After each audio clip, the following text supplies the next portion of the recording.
معاشرے پر جب ہم نظر ڈالتے ہیں، جب لوگوں سے ملاقات کرتے ہیں، بات چیت ہوتی ہے، دین کے تعلق سے کچھ واعظ و نصیحت ہوتی ہیں، تو آج کا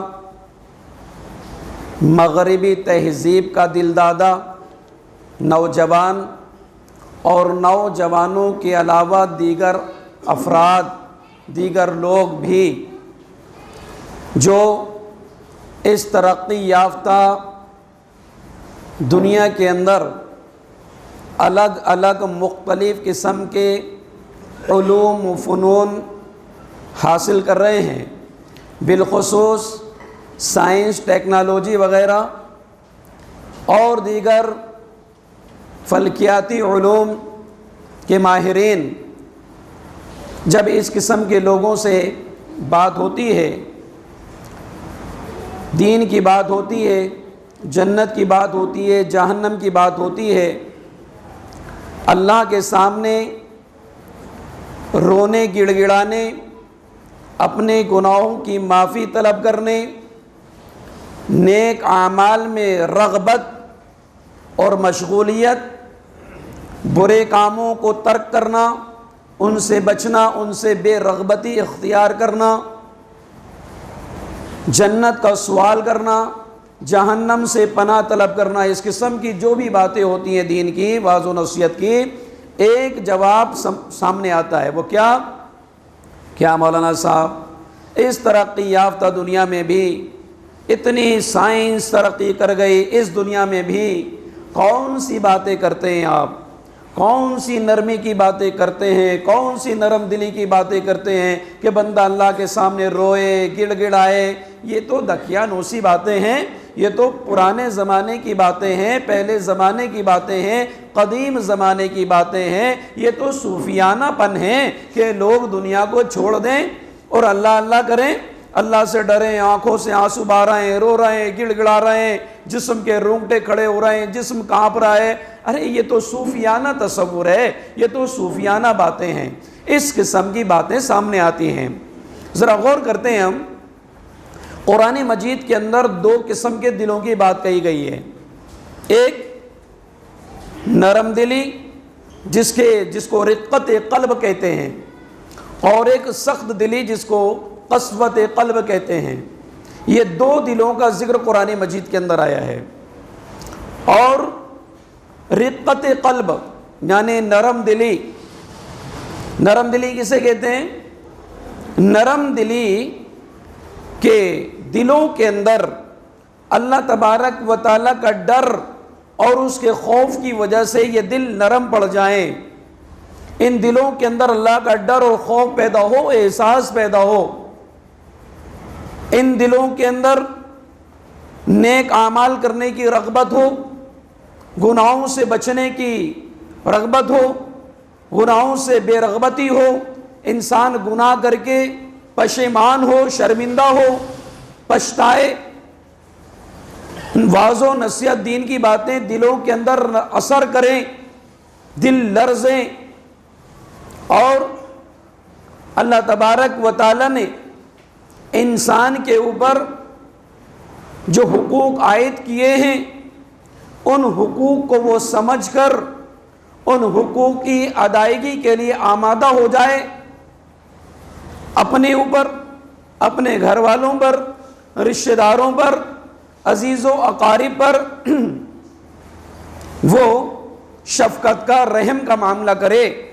یہ تمام کیفیات کو دل کی نرمی کہتے ہیں، یہ تمام کیفیات کو دل کی نرمی کہتے ہیں، اور دل کی نرمی جس کو حاصل ہو جائے یہ اللہ تبارک و تعالیٰ کی بہت بڑی نعمت ہے، یہ اللہ کی رحمت ہے، نرم دلی یہ اللہ کی رحمت ہے۔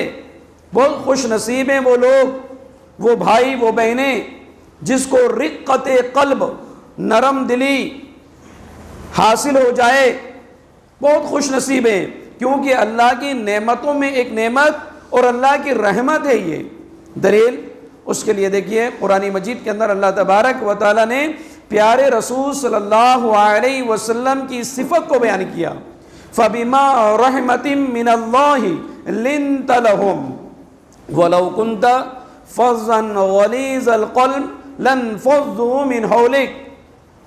فبما رحمت من اللہ کی رحمت سے، یہ اللہ کی رحمت ہے کہ آپ ان کے لیے نرم دل ہیں. یہ اللہ کی رحمت ہے، یہ اللہ کی نعمت ہے. اللہ اکبر، کتنی پیاری بات قرآن مجید کے اندر بیان فرمائی. کیونکہ جو لوگ سخت دل ہوتے ہیں، تند مزاج ہوتے ہیں، سخت دل ہوتے ہیں، لوگ ان سے نفرت کرتے ہیں، ان کے قریب نہیں آتے، ان سے میل جھول، ان سے دوستی، ان کی باتوں کو سننا لوگ پسند نہیں کرتے. سخت دل لوگوں کو لوگ دنیا کے اندر پسندیدہ نہیں ہیں. دنیا کے اندر کیسے پسندیدہ ہو سکتے ہیں جب کہ یہ لوگ اللہ کی نظر میں پسندیدہ نہیں. نبی علیہ السلام نے ایسے لوگوں کو پسند نہیں کیا. شریعت اسلام ایسے لوگوں کی صفت کو مذموم، بری صفت قرار دیتی ہے. تو رقت قلب، نرم دلی، دل کا پسیس جانا، نرم پڑ جانا، اللہ کے عذاب، اللہ کے خوف سے دل لرزنا، رونا، گڑ گڑانا، یہ نرم دلی ہے. یہ بہت پسندیدہ عمل ہے. اللہ تبارک و تعالیٰ اس کو پسند کرتا ہے. اللہ کے رسول صلی اللہ علیہ وسلم نے اس کو پسند کیا. شریعت اسلام نے اس چیز کو حاصل کرنے، اختیار کرنے کی تعلیم دی ہے. اللہ کے پیارے رسول صلی اللہ علیہ وسلم کی حدیث ہے، فرمایا اللہ کے رسول صلی اللہ علیہ وسلم نے الا وان فی الجسد مضغۃ، خبردار، غور سے سنو بھائی، متوجہ ہو جاؤ. یعنی الا، یہ لفظ کا جو معنی ہے خبردار ہو جاؤ، متوجہ ہو جاؤ، چوکنے ہو جاؤ، پوری دل جمی کے ساتھ، حاضر دماغی کے ساتھ اس بات کو سنو. الا وَإِنَّ فِي الْجَسَدِ مُضْغَةً، جسم کے اندر، انسان کی باڈی کے اندر ایک ٹکڑا ہے، ایک جز ہے. اگر یہ جز درست رہا، پورا جسم درست، پورا جسم کام، اور اگر یہ حصہ بگڑ گیا، پورا جسم بگڑ گیا، خراب ہو گیا، برباد ہو گیا. اور جانتے ہو وہ پرزا، وہ جز کیا ہے؟ الا وہی القلب. سنو جی، کیا ہے وہ جانتے ہو؟ ڈبل لفظ استعمال ہوا، الا، شروع میں بھی اور آخر میں بھی. اللہ کے رسول فرمایا الا وہی القلب. سنو غور سے، پھر متوجہ ہو جاؤ، اصل بات کی طرف آؤ، وہ دل ہے. کتنی اہمیت حامل ہے یہ حدیث، کتنی اہمیت کی حامل ہے یہ حدیث. ایک مثال دیکھیے آپ، دنیا کے اندر دیکھتے ہیں ہم، کوئی بھی مشین ہے، کوئی بھی گاڑی ہے، اس گاڑی کے اندر، اس مشین کے اندر، پوری مشین کے اندر، پوری گاڑی کے اندر کوئی ایک حصہ، پارٹ جو ہے بہت اہمیت کا حامل ہوتا ہے. پوری گاڑی کے اندر، پوری مشین کے اندر اگر وہ حصہ، وہ پارٹ جو ہے خراب ہو جائے تو پوری مشین کسی کام کی نہیں ہوتی، اور پوری گاڑی کسی کام کی نہیں ہوتی. گاڑی کے اندر انجن کو سمجھ لیجئے، انجن خراب ہو گیا، کمزور پڑ گیا تو گاڑی کو دھکے دینا پڑتا ہے. پوری گاڑی بہترین ہو، باڈی بہت اچھی ہو، بہترین کلر ہو، چمک رہی ہو، مختلف قسم کی لائٹیں لگائی گئی ہوں، بہترین ہارن ہو، سب چیز اچھی ہو، لیکن انجن خراب، اس گاڑی کا کوئی مطلب نہیں. اور دیکھ لیجئے، ہمارے آپ کے پاس میں گھڑی ہے، یہ گھڑی ہے سونے کے، اس کے اندر جو ہے آپ نمبرات لگا لیجئے، چین اس کا ڈائل جو ہے سونے کا لگا لیجئے، اس کے کانٹے سوئیں سونے کے لگا لیجئے، یعنی اعلیٰ قسم کی چیزیں لگا لیجئے. لیکن گھڑی کے اندر سیل خراب. کیا کام کی گھڑی؟ گھڑی کس کام کی؟ کسی کام کی نہیں. یہی ایسے ہی معاملہ انسان کی باڈی کا ہے. انسان کی پوری باڈی کے اندر اہمیت کا حامل جو جز ہے وہ دل ہے. اگر یہ دل بگڑ گیا، یہ دل سخت ہو گیا، یہ دل گناہگار ہو گیا، پورا جسم برباد. اور اگر یہ دل جو ہے صحیح ہو گیا، پورا جسم کام کا، پورا جسم کام کا، اس جسم سے کیے جانے والے صحیح اعمال، درست اعمال، وہ انسان کی نجات کے لیے کافی. الحمدللہ، کتنی پیاری تعبیر ہے، ذرا غور کیجیے آپ. یہی وجہ ہے کہ اللہ کے پیارے رسول صلی اللہ علیہ وسلم نے 3 مرتبہ اشارہ کیا، التقوی ہا ہونا، التقوی ہا ہونا، التقوی ہا ہونا. وَيُشِيرُ إِلَى صَدْرِهِ 3 مرات. اللہ کے رسول صلی اللہ علیہ وسلم نے 3 مرتبہ اپنے سینے کی طرف اشارہ کر کے فرمایا تقوی یہاں ہے، تقوی یہاں ہوتا ہے، تقوی یہاں ہوتا ہے. 3 مرتبہ ارشاد فرمایا. کیوں بھائی؟ ایسا کیوں؟ کیونکہ یہ مرکز ہے، یہ مرکز ہے دل. جیسے گاڑی کے اندر انجن ہے، گاڑی کے اندر سیل ہے، ایسے ہی باڈی کے اندر جس دل ہے یہ تقوی کا مرکز ہے. دل کے اندر تقوی آئے گا پوری باڈی صحیح معاملات کو اختیار کرے گی. اور اگر دل کے اندر تقوی نہیں ہے، باڈی کے کسی حصے کے اندر تقوی ہے، تو وہ جسم اللہ کی فرما برداری نہیں کر سکتا. ہر حال کے اندر میں دکھاوے کے لیے کچھ وقت کے لیے کر سکتا ہے، لیکن ہمہ وقت وہ دل اللہ سے ڈرنے والا نہیں ہو سکتا. یہی وجہ ہے، یہ دل ہے نا تقوی کا مرکز ہے، اسی دل کے اندر تقوی ہوتا ہے. اس لیے اللہ تبارک و تعالیٰ نے کیا بیان فرمایا؟ عزت و شرف انسان کو جو ملتا ہے وہ تقوی کی وجہ سے ملتا ہے. کتنی بڑی بات ہے. دیکھیے دل کا درست ہونا یہ انسان کے پورے انسان کے درست ہونے کی دلیل ہے. اس لیے اللہ تبارک و تعالیٰ کے نبی نے جہاں اپنے سینے کی طرف اشارہ فرمایا، وہی اللہ تبارک و تعالیٰ نے اسی کی بات فرمائی ان اکرمکم عند اللہ اتقاکم. تم میں سے جس کا دل درست ہو گیا، اس کا جسم درست ہو گیا، اس کے اعمال درست ہو گئے، اور جس کا دل درست، جس کے اعمال درست، وہ متقی. اور جو متقی وہ اللہ کے نزدیک عزت و شرف کا مستحق. اللہ اکبر. کتنی پیاری بات ہے، کتنی پیاری بات ہے. جسم کتنا ہی اچھا بنا لے، لیکن دل متقی نہیں ہے، دل کے اندر تقوی نہیں ہے، انسان متقی نہیں بن سکتا. اور جب انسان متقی نہیں تو اللہ کے نزدیک عزت و شرف کا وہ مستحق نہیں ہے. کتنی پیاری تعبیر ہے، ذرا غور کیجیے. آپ ملائیے قرآن و حدیث کو میچ کیجیے، کتنی پیاری چیز ہمیں ملتی ہے، نصیحت ملتی ہے. اور یہی متقی دل ہے، اسی کو قلب سلیم، یہ نرم دل، اسی کو قلب سلیم کہا گیا.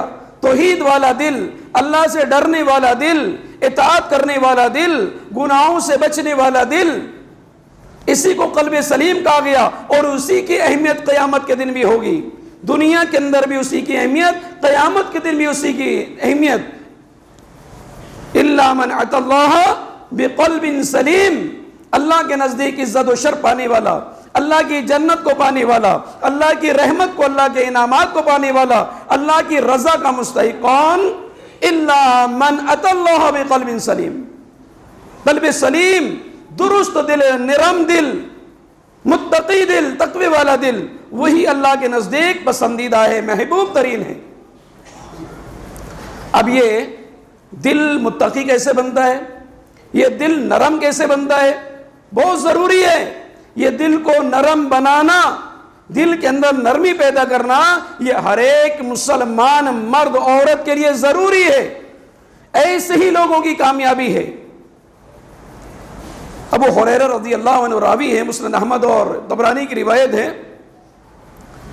ایک شخص اللہ کے رسول صلی اللہ علیہ وسلم کے پاس میں آتا اور کہا کہ اللہ کے رسول میرا دل بڑا سخت ہے، قسوت قلبی، سخت دلی کی شکایت کرتا ہے. تو اللہ کے رسول صلی اللہ علیہ وسلم نے فرمایا کہ اس سخت دل کو نرم بنانے کا طریقہ یہ ہے، نسخہ ایک یہ ہے کہ تم یتیم کے سر پر ہاتھ رکھو، نرمی سے، شفقت سے اس کے سر پر ہاتھ پھیرا کرو، اور مسکین کو کھانا کھلاؤ، غریبوں کو، مسکینوں کو کھانا کھلایا کرو، اس سے تمہارا دل نرم ہوگا. اسی طریقے کی حدیث ابو درداء رضی اللہ عنہ راوی ہیں، کہتے ہیں کہ ایک شخص اللہ کے رسول صلی اللہ علیہ وسلم کے پاس میں آتا ہے اور اپنے سخت دل ہونے کی شکایت کرتا ہے. اللہ کے رسول صلی اللہ علیہ وسلم نے فرمایا کہ بھائی تم چاہتے ہو کہ تمہارا دل نرم ہو جائے اور تمہاری ضرورتیں پوری ہوں. اس حدیث کے اندر ایک چیز کا اضافہ ہے، دیکھیے آپ غور سے سنیے گا. کیا تم چاہتے ہو کہ تمہارا دل نرم ہو اور تمہاری ضرورتیں پوری ہوں؟ غور سے سنیے. تو اللہ کے رسول صلی اللہ علیہ وسلم نے فرمایا کہ یتیم پر رحم کرو، یتیم پر رحم کرو، اور نرمی اور شفقت سے اس کے سر پر ہاتھ رکھو، اس کو اپنے کھانے میں سے کھلاؤ، اپنے کھانے میں سے، اپنے پاس میں سے اس کو کھلاؤ۔ اگر تم ایسا کرو گے تمہارا دل نرم بھی ہو جائے گا اور تمہاری حاجتیں بھی پوری ہوں گی۔ اللہ اکبر، کتنی پیاری حدیث ہے، ذرا غور کیجئے۔ تو ہر مسلمان کو چاہیے کہ اپنے دل کو نرم کرے، اس لیے کہ یہ اللہ کے نزدیک پسندیدہ، اللہ کے رسول صلی اللہ علیہ وسلم نے ایسے لوگوں کو پسند کیا۔ شریعت اسلام نے نرم دلی اختیار کرنے کی تاکید کی، تعلیم دی، نصیحت کی ہے۔ اب اس کے اسباب کیا ہیں؟ کن وجوہات کی بنیاد پر ایک انسان کا دل نرم ہوگا؟ کچھ بھائیوں نے بھی سوال کیا، کچھ بھائیوں کے بھی ایسے سوال آئے کہ بھئی ہمارا دل بسیستہ نہیں ہے، ہمارا دل نماز کے لیے متوجہ ہوتا نہیں ہے، ہمارا دل اللہ کے سامنے رونے گڑ گڑانے کی طرف متوجہ ہوتا نہیں ہے، روزہ رکھنا چاہتے ہیں مگر نہیں رکھتے۔ کئی قسم کی باتیں لوگوں کی بات آئیں، تو غور کیجئے، وہ اسباب اپنانے پڑیں گے، وہ اسباب اپنانے پڑیں گے جس کی وجہ سے ہمارا دل نرم ہو جائے۔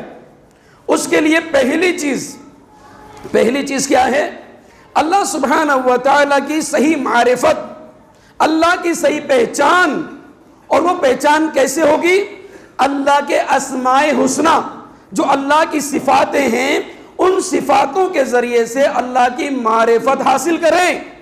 اللہ کا رعب، اللہ کا دبدبہ، اللہ کی طاقت، اللہ کی قدرت، اللہ کی سزائیں، اللہ کا قہار ہونا، جبار ہونا، عزیز ہونا، ذوالجلال والاکرام ہونا، یہ اللہ رب العالمین کی معرفت۔ اس کے ذریعے سے اللہ کی عظمت اور ہیبت جب دلوں کے اندر آئے گی تو انسان خود بخود اس کا دل نرم ہوگا۔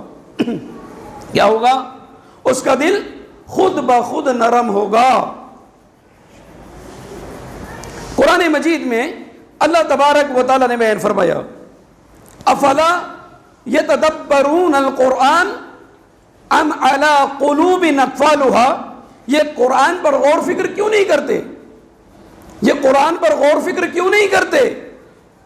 کیا ان کے دلوں کے اندر تالے لگے ہوئے ہیں؟ غور فکر کریں گے، تدبر کریں گے قرآن پر تو یقیناً دل نرم ہوں گے۔ یہ پہلی چیز، کیونکہ وقت اجازت نہیں دے رہا ہے اس لیے جلدی جلدی مختصر انداز میں اس کو بیان کریں گے۔ دوسری چیز جس سے دل نرم ہوتا ہے، اور قرآن کی بے شمار اور بہت ساری احادیث اس کے لیے وارد ہیں، انسان موت کو، قبر کو اور برے خاتمے کو یاد کرے۔ تین چیزیں یاد رکھیے۔ اگر کوئی بھی انسان اپنی موت کو یاد رکھے گا، قبر کے منظر کو اپنے سامنے رکھے گا، برے خاتمے کو یاد کرتا رہے گا، اور صرف یاد نہیں، برے خاتمے سے اللہ کی پناہ طلب کرتا رہے گا، کبھی اس کا دل سخت نہیں ہو سکتا، کبھی اس کا دل سخت نہیں ہو سکتا۔ اکثروا ذکر حازم لذات الموت، اللہ کے رسول صلی اللہ علیہ وسلم نے فرمایا کہ دنیا کی لذتوں کو ختم کرنے والی، دنیا کی شہوات کو، خواہشات کو ختم کرنے والی چیز موت کو کثرت سے یاد کیا کرو، کثرت سے یاد کیا کرو۔ اور اللہ کے رسول صلی اللہ علیہ وسلم نے کیا فرمایا؟ فزوروا القبور۔ آج ہم لوگ جمعے کی نماز پڑھے سارے قبرستان، عید کی نماز پڑھے سارے قبرستان، عید الاضحیٰ کی نماز پڑھے سارے قبرستان، کوئی پروگرام ہوا، کوئی جلسہ ہوا، اس کے بعد قبرستان، کوئی ایسا معاملہ آیا، قبرستان۔ کیوں جاتے ہیں؟ کیوں جاتے ہیں؟ ارے بھائی ہمارے رشتہ دار وہاں موجود ہیں، ان کو دعا کرنا ہے۔ دعا تو یہاں سے بھی کر سکتے ہیں، دعا گھر میں بیٹھ کے بھی کر سکتے ہیں۔ قبرستان جائنا ہے، جائیے، لیکن سبق یاد رکھیے جانا کیوں ہے۔ اس سبق کو، اس نقطے کو یاد رکھیے، جانا کیوں ہے۔ میں جانے سے منع نہیں کر رہا، شریعت منع نہیں کر رہی، نبی علیہ السلام نے منع نہیں کیا، بلکہ آپ نے نصیحت کیا، حکم نہیں دیا، نصیحت کیا۔ فزوروا القبور فإنها تذکر الموت، تم قبروں کی زیارت کیا کرو، چاہے مرد ہو یا عورت ہو۔ بڑا افسوس ہوتا ہے، مجھے بات ذہن میں آ گئی تو بتا رہا ہوں، بڑا افسوس ہوتا ہے ہماری کند ذہنیت کا، ہمارے خراب ایمان کا، ہماری غلط فکر کا افسوس۔ عورت اگر ویسے ہی بطور عبرت کے قبرستان چلی جائے تو مردوں کو برہنہ نظر آئے، مردوں کو برہنہ نظر آئے، اور اگر نظر و نیاز کے لیے قبرستان پر جائے تو برہنہ نظر نہ آئے۔ یہ کیسی لاجک ہے؟ یہ کون سی لاجک ہے؟ بھائی قبرستان کے اندر مردے دفن ہیں، ایک سے زائد مردے دفن ہیں، اور مزاریں جو بنی ہوئی ہوتی ہیں وہ بہت سارے نہیں تو ایک تو دفن ہوتا ہے، ایک تو دفن ہوتا ہے تو وہ بھی مردہ۔ جو قبرستان کے اندر دفن وہ بھی مردے، اور جو ایک قبر میں دفن تنہا قبر میں وہ بھی مردہ۔ جب ان مردوں کو عورت نے برہنہ نظر آتی ہے، جس کی وجہ سے عورتوں کا قبرستان میں جانا ممنوع قرار دے دیا ہم نے، تو ایک قبر اس کے اندر بھی مردہ، کیا اس کو برہنہ نظر نہیں آتی؟ وہاں پر اجازت کیوں ہے؟ میلے لگے ہوئے ہیں، خواتین جا رہی ہیں برقعے کے ساتھ نہیں، بے پردہ جا رہی ہیں۔ قبرستان میں تو برقع بھی پہن کے سلیقے سے چلے جاتی ہیں، وہاں تو بے پردہ ہو کر جا رہی ہیں، وہاں تو بدرجہ اولا برہنہ نظر آنا چاہیے۔ عجیب لاجک ہے ہماری۔ اللہ کے رسول صلی اللہ علیہ وسلم فرما رہے ہیں فَزُورُ الْقُبُورَ فَإِنَّهَا تُذَكِّرُ الْمَوْتِ، قبرستان کی زیارت کیا کرو، اس لیے کہ تمہیں موت یاد آئے گی۔ جب دھسی ہوئی ٹوٹی پھوٹی قبروں کو دیکھو گے، ہڈیوں کو دیکھو گے، گلے ہوئے کفن کو دیکھو گے، سڑے ہوئے کفن کو دیکھو گے، کیڑے کھاتے ہوئے باڈی کو دیکھو گے، تمہارے اندر اللہ کا ڈر اور خوف پیدا ہوگا، تمہارے جسموں کے اندر لرزہ پیدا ہوگا، تمہیں اللہ کی یاد آئے گی، یہ قبر کا منظر تمہیں یاد آئے گا، اللہ کے سامنے رو کے گڑ گڑاؤ گے، تمہارے دل نرم ہو جائیں گے۔ عورتوں کے لیے یہ ہے کہ کبھی کبھی جا سکتی ہیں، عام طور پر نہیں، زیادہ نہیں، کثرت کے ساتھ نہیں، اس لیے کہ وہ نرم دل ہوتی ہیں۔ کیوں؟ اس لیے کہ وہ نرم دل ہوتی ہیں، اس لیے نہیں کہ برہنہ نظر آتی ہیں، وہ نرم دل ہوتی ہیں، بے صبری ہو جاتی ہیں، صبر نہیں ہو پاتا، رونے لگ جاتی ہیں، اس لیے کہا گیا کہ نہیں کبھی کبھی چلے جایا کریں، منع نہیں کیا گیا، اور یہ حکمت نہیں کہ وہ برہنہ نظر آتی ہوں، نعوذ باللہ من ذالک۔ فزور القبور، تو قبرستان جانا ہے، مقصد اپنی موت کو یاد کرنا ہے، قبر کے منظر کو یاد کرنا ہے، دیکھنا ہے، اور اللہ سے بری موت کے تعلق سے، بری موت کے خاتمے کے تعلق سے اللہ سے پناہ طلب کرنا ہے۔ اس طریقے سے ہمارے آپ کے دل نرم ہو جائیں گے۔ اسی طریقے سے قرآن کی تلاوت کرنا ہے، اسماء حسنہ کے ذریعے اللہ کی معرفت تو حاصل کرنا ہے، اس کے علاوہ قرآن کی تلاوت کرنا ہے۔ اللہ نزل احسن الحدیث کتابا متشابہا مثانی تقشعر منہ،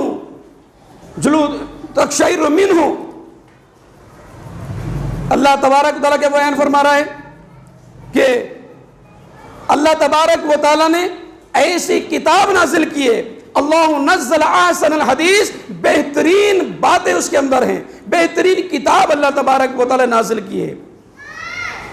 اس کے اندر کچھ متشابہ آیات ہیں، کچھ ایسی آیات ہیں، ایسی صورتیں ہیں جو بار بار پڑھی جاتی ہیں۔ تقشعر منہ جلود الذین یخشون ربہم، ایسے لوگ جو اللہ سے ڈرنے والے ہیں، اللہ سے ڈرنے والے ہیں، ان کے دل کانپ اٹھتے ہیں، ان کے دل نرم ہو جاتے ہیں، ان کے چمڑیاں بھی نرم ہو جاتی ہیں، ان کے دل بھی نرم ہو جاتے ہیں۔ یہ اللہ تبارک و تعالیٰ نے اس قرآن کی خوبی اور اس قرآن کے اعزاز کے تعلق سے یہ بات بیان فرمائی۔ تو قرآن کی تلاوت کرنا، اس میں تدبر کرنا، یہ ہمارے آپ کے دلوں کو نرم کرتا ہے۔ اسی طریقے سے جنت اور جہنم کا تذکرہ، جنت اور جہنم کے بارے میں پڑھنا، اس کے بارے میں سننا، جنت کے بارے میں پڑھنے اور سننے سے جنت کا شوق پیدا ہوگا، جہنم کے عذابات کے بارے میں پڑھنے سننے سے جہنم کے سے بچنے کی رغبت پیدا ہوگی۔ اسی طریقے سے ایک نسخہ جس کے ذریعے سے ہمارے دل نرم ہو سکتے ہیں، اللہ کے سامنے رونا، اپنے گناہوں کے بارے میں اللہ کے سامنے رونا، گڑ گڑانا، اپنے گناہوں کی معافی طلب کرنا۔ اس لیے کیونکہ جب انسان، بہت سے لوگ ایسے ہیں جو جاہل ہیں، بغیر پڑھے لکھے ہیں، کچھ بھی نہیں آتا، پڑھنا لکھنا نہیں آتا، ان سے بھی گناہ سرزد ہو جاتے ہیں، اور کچھ لوگ ایسے ہیں جو پڑھے لکھے ہیں، سمجھدار ہیں، ان سے بھی گناہ سرزد ہو جاتے ہیں۔ تو وتوبوا الی اللہ توبۃ نصوحا، اللہ کی طرف خالص توبہ کرو. انما التوبۃ للذین یعملون السوء بجہالۃ ثم یتوبون من قریب، کہ اللہ تبارک و تعالیٰ کی توبہ تو ان کے لیے ہے، توبہ کا دروازہ تو ان کے لیے کھلا ہے جو نادانی میں گناہ کر لیتے ہیں، نادانی میں جہالت میں گناہ کر لیتے ہیں. ثم یتوبون من قریب، احساس ہوتے ہی اللہ سے معافی طلب کرتے ہیں. کیا کرتے ہیں؟ احساس ہوا اللہ سے گناہ کی معافی طلب کیے. یہاں ایک نقطہ ہے، قرآن کہہ رہا ہے انما التوبۃ للذین یعملون السوء بجہالۃ، گناہ کے کام کرتے ہیں جہالت کی بنیاد پر، نادانی کی بنیاد پر. تو سوال یہ پیدا ہوتا ہے کہ ایسے ہی لوگوں کے لیے معافی ہے، اور جو پڑھے لکھے سمجھدار لوگ ہیں اگر ان سے گناہ سرزد ہو جائے تو کیا ان کے لیے معافی نہیں ہے؟ بات یہ نہیں ہے. بات یہ ہے کہ انسان جب گناہ کرتا ہے تو گناہ کرتے وقت اللہ کی عظمت اور ہیبت کا تصور اس کے دل و دماغ سے ختم ہو جاتا ہے. تو لہٰذا ہم لوگ اللہ سے توبہ کیا کریں اپنے گناہوں کی، اور اللہ کی عظمت اور اس کی ہیبت کا تصور اپنے ذہن میں رکھا کریں، تو پھر انشاءاللہ ہمارے دل سخت نہیں ہوں گے. تو توبہ کے ذریعے سے جب ہم توبہ کریں گے اللہ کے سامنے گڑ گڑائیں گے، کل بنی آدم خطاء وخیر الخطائین التوابون، آدم کی تمام اولاد خطا کار ہے، گناہ گار ہے، لیکن ان میں سب سے بہتر وہ لوگ ہیں جو گناہ کرنے کے بعد اللہ سے توبہ کرتے ہیں. بہتر کہا گیا، یہ بہتر لوگ ہیں جو گناہ کرنے کے بعد ان کو احساس ہو جائے اور وہ توبہ کر لیں، ہٹ دھرمی نہ ہو، ضد نہ ہو. یہ اللہ کے نزدیک پسندیدہ لوگ ہیں. نیک لوگوں کی صحبت اختیار کریں، اچھے لوگوں کی صحبت اختیار کریں. جب اچھے لوگوں کی صحبت اختیار کریں گے، اہل علم کی صحبت اختیار کریں گے، نمازوں کے پابند، متقی، پرہیزگار، اچھے اخلاق کو اپنانے والے، خدمت خلق کا ان کے اندر جذبہ ہو، ایسے لوگوں کی صحبت اختیار کریں گے، انشاءاللہ وہ اثرات ہمارے اندر آئیں گے. کئی ایسی حدیثیں ہیں، کئی ایسے واقعات ہیں کہ نیک لوگوں کی صحبت سے لوگوں کو علم آیا، تقوی آیا، پرہیزگاری آئی، وہ خود اہل علم بن گئے. اور اللہ کے رسول صلی اللہ علیہ وسلم نے مثال دی نا کہ اگر تم کسی لوہار کے پاس میں بیٹھو گے تو تمہارا دامن داغدار ہو جائے گا، اگر دامن نہ بھی جلا تو اس کے دھوئے کی بو تمہارے اندر آئے گی، جس سے تمہاری طبیعت اس کے اندر بگاڑ پیدا ہو جائے گا، تمہاری طبیعت ناساز ہو جائے گی. اور اگر عطر بیچنے والے کے پاس میں بیٹھو گے، اگر اس نے عطر نہ بھی لگایا تو اس کے عطر کی خوشبو تمہیں معطر کر دے گی، تمہاری طبیعت خوش ہو جائے گی اس کی خوشبو کو سونگ سونگ کر کے.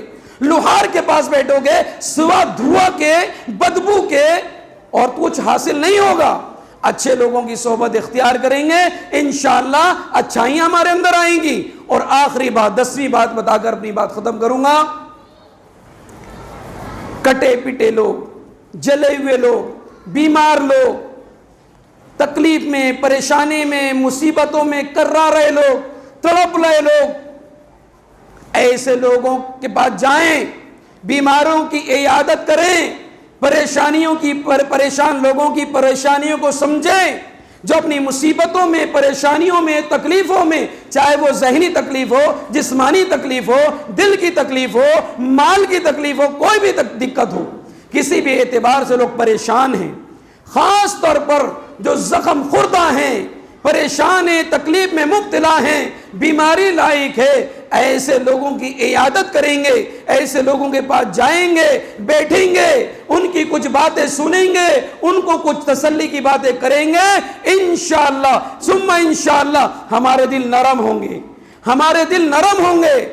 یہ وہ طریقے ہیں جس کی وجہ سے ایک انسان کا دل نرم ہو سکتا ہے، وہ اللہ کی طرف متوجہ ہو سکتا ہے، وہ اللہ کی طرف جھک سکتا ہے، اللہ کے راستے پر آ سکتا ہے، گناہوں کو چھوڑ سکتا ہے. اور قسوت قلب، سخت دلی جو اس کے دل اندر آئی ہے، نیکی نظر نہیں آتی، کمزوروں کا درد سمجھ میں نہیں آتا، دکھ سمجھ میں نہیں آتا، پریشان لوگوں کی پریشانی پر کام نہیں آتا، یہ ساری جو خرابیاں ہیں یہ خرابیاں انشاءاللہ دور ہوں گی، دور ہوں گی۔ دینی کتابوں کا مطالعہ کریں، اپنے پاس میں کچھ دینی کتابیں رکھیں، ان کتابوں کا مطالعہ کریں تو انشاءاللہ ہمارے اندر تبدیلی آئے گی، بدلاؤ آئے گا، ہمارے دل کی سختی دور ہوگی، ہم نرم دل بنیں گے اور اللہ تبارک و تعالیٰ کی عبادات اور نیک اعمال کی انشاءاللہ ہمیں توفیق ملے گی۔ اللہ تبارک و تعالیٰ سے دعا ہے اللہ تبارک و تعالیٰ ہمیں نرم دلی اختیار کرنے کی توفیق عنایت فرمائے۔